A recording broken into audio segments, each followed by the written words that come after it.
महिला आरक्षण को लेकर उत्तर प्रदेश विधानसभा में बुलाए गए विशेष सत्र के बीच राजनीतिक बयानबाजी तेज हो गई है। संभल से समाजवादी पार्टी के सांसद जियाउर रहमान वर्क ने इस सत्र की आवश्यकता पर सवाल खड़े कर दिए हैं और सरकार की मंशा पर सीधे निशाना साधा है। संभल के दीपा सराय स्थित अपने आवास पर मीडिया से बातचीत में वर्क ने कहा कि महिला आरक्षण जैसे महत्वपूर्ण विषय पर राज्य विधानसभा का विशेष सत्र बुलाना उनकी समझ से परे है। उन्होंने स्पष्ट किया कि इस तरह का कानून बनाने और लागू करने का अधिकार संसद के पास होता है, न कि राज्य विधानसभा के पास। ऐसे में जब वर्ष 2023 में संसद महिला आरक्षण विधेयक को मंजूरी दे चुकी है, तो अब इस सत्र से क्या हासिल किया जाएगा, यह बड़ा सवाल है।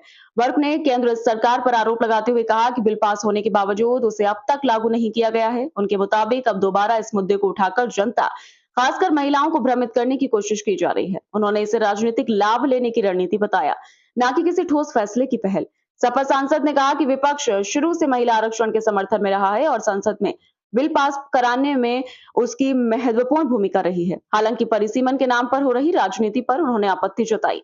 बीजेपी पर पलटवार करते हुए वर्क ने कहा कि महिलाओं के सम्मान की बात करने से पहले सत्ताधारी दल को अपने भीतर झांकना चाहिए। उन्होंने दावा किया कि कई मामलों में भाजपा नेताओं पर गंभीर आरोप लगे हैं और क्या कहा आपको सुनाते हैं। सांसद जी, लखनऊ विधानसभा में आज विशेष सत्र बुलाया गया है महिला आरक्षण को लेकर, क्या कहेंगे? मेरी समझ में नहीं आ रहा कि महिला आरक्षण को लेकर के जो विशेष सत्र बुलाया गया है उसका विधानसभा बुलाने को से लेकर के क्या मकसद है। विधानसभा कोई महिला आरक्षण दे तो नहीं सकती। महिला आरक्षण देने का काम संसद का है और संसद में ऑलरेडी ये प्रस्ताव पास हो चुका है, बिल पास हो चुका है 2023 के अंदर। लेकिन केंद्र सरकार उसको बिल को पास होने के बाद अमली जामा पहना नहीं पाई और दोबारा नए सिरे से बिल लाया गया पास कराने के लिए, जिसमें कि कोई मकसद नहीं बनता सिवाय जनता को और महिलाओं को गुमराह करने के अलावा। हमारा विपक्ष का कहना ये रहा है कि आप महिलाओं को आरक्षण दीजिए, बिल्कुल दीजिए, लेकिन अभी तक 543 सीटें लोकसभा के अंदर हैं, 541 सीटें, उसमें से आप आरक्षित जो 2023 के अंदर बिल पास हो गया उसमें से आपने अब तक क्यों नहीं दिया, उसको दीजिए। विपक्ष ने सिर्फ विरोध इसलिए किया क्योंकि महिला आरक्षण के नाम पर परिसीमन का जो खेल गलत तरीके से खेलना चाहते हैं विपक्ष को कमजोर करने के लिए, उस पर विपक्ष की आपत्ति रही और इसने विरोध किया। और हम तो चाहते हैं कि आरक्षण मिले और मिलता तो अभी तक 2023 से अब तक 3 साल में आप लागू नहीं कर पाए, तो आप लोगों से क्या उम्मीद तवक्को की जा सकती है। और रही बात विशेष सत्र बुलाने की, तो विशेष सत्र से सिर्फ और सिर्फ राजनीतिक क्रेडिट लेने के लिए इस टाइप सत्र बुलाने का आयोजन में समझता हूँ किया गया है। बाकी विधानसभा तो महिलाओं को आरक्षण लोकसभा के अंदर नहीं दे सकती है। बस में मुझे तो सरकार लगातार जो केंद्र सरकार है वो लगातार समाजवादी पार्टी पर निशाना साध रही है, आरोप लगा रही है कि सपा ने जो है बिल को पास नहीं होने दिया और अब आज विधानसभा में भी इसी मुद्दे को उठाया गया है कि जो बीजेपी ने कहा है, डिप्टी सीएम ब्रजेश पाठक जी ने भी कहा है कि समाजवादी पार्टी महिलाओं को सम्मान करने की बात करती है, लेकिन गेस्ट हाउस कांड को उन्होंने याद दिलाया कि मायावती को उन्होंने किस तरह से गेस्ट हाउस कांड को लेकर मायावती का जिक्र किया, फूलन देवी का जिक्र किया।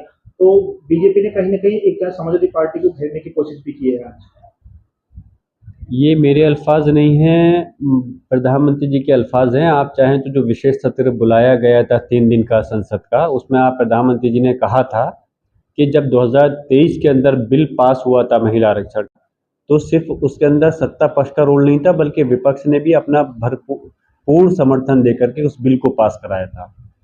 तो जब ये चीज़ वो अपनी जुबान से कह चुके हैं कि बिल पास कराने में विपक्ष का पूरा रोल था, तो इस चीज़ से ये साबित होता है कि विपक्ष इनके साथ में है महिला आरक्षण के इस सिलसिले में। बीजेपी एनडीए के साथ में नहीं, लेकिन महिला आरक्षण के उसमें विपक्ष साथ है महिलाओं के।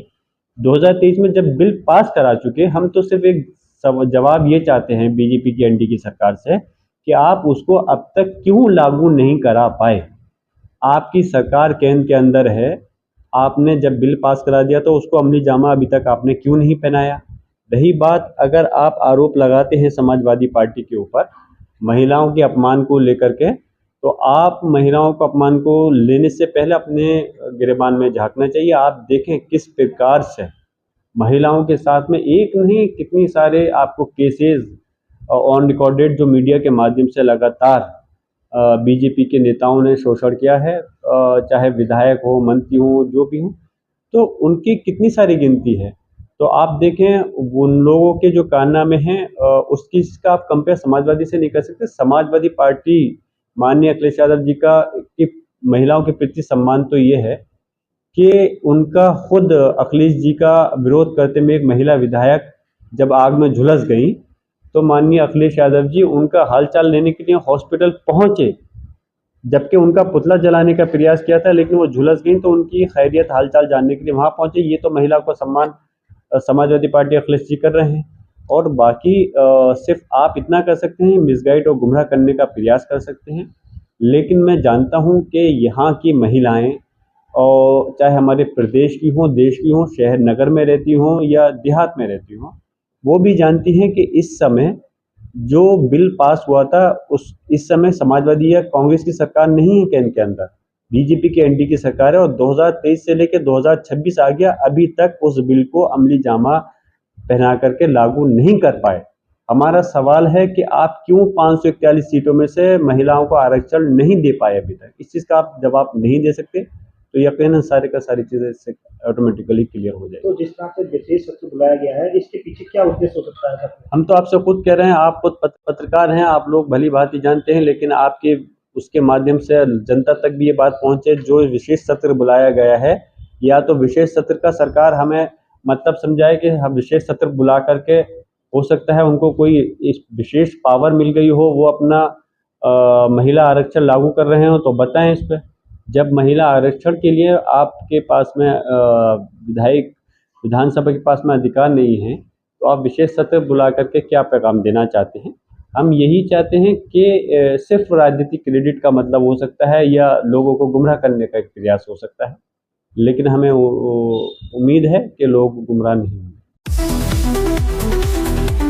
क्या आप भी अपने बिजली के बिल से परेशान हैं? तो आजाद इलेक्ट्रो इनोवेशन लाया है आपके लिए एक शानदार मौका। ना बैटरी की झंझट, ना बिजली की झंझट। बिना बैटरी के चलने वाला सोलर इन्वर्टर लगाकर आप अपने घर को एनवायरमेंट फ्रेंडली एनर्जी से रोशन कर सकते हैं और बिजली के बिल में अधिकतम बचत कर सकते हैं। ये इन्वर्टर आपको डायरेक्ट सोलर पैनल से बिना बैटरी के सोलर एनर्जी का पूरा फायदा उठाने का मौका देता है, जिससे न सिर्फ आपका बिजली का बिल कम होगा बल्कि आप अपने एनवायरमेंट को भी बचा सकेंगे। ये इन्वर्टर 5 किलोवाट से 10 किलोवाट तक उपलब्ध है, जिससे आप अपने घर के बिजली से चलने वाले सभी उपकरण जैसे टीवी, पंखा, cooler, washing machine, induction, AC आदि को बिना बैटरी के डायरेक्ट सोलर पैनल से पूरे दिन आराम से चला सकते हैं। और हाँ, ये आपके घर पर लगे इन्वर्टर की बैटरी भी चार्ज करेगा। आज ये मौका जाने मत दीजिए, तो देर किस बात की, अभी संपर्क करें। पता Azad electro innovation, railway overbridge station road, Gajraula. संपर्क 99273 46975।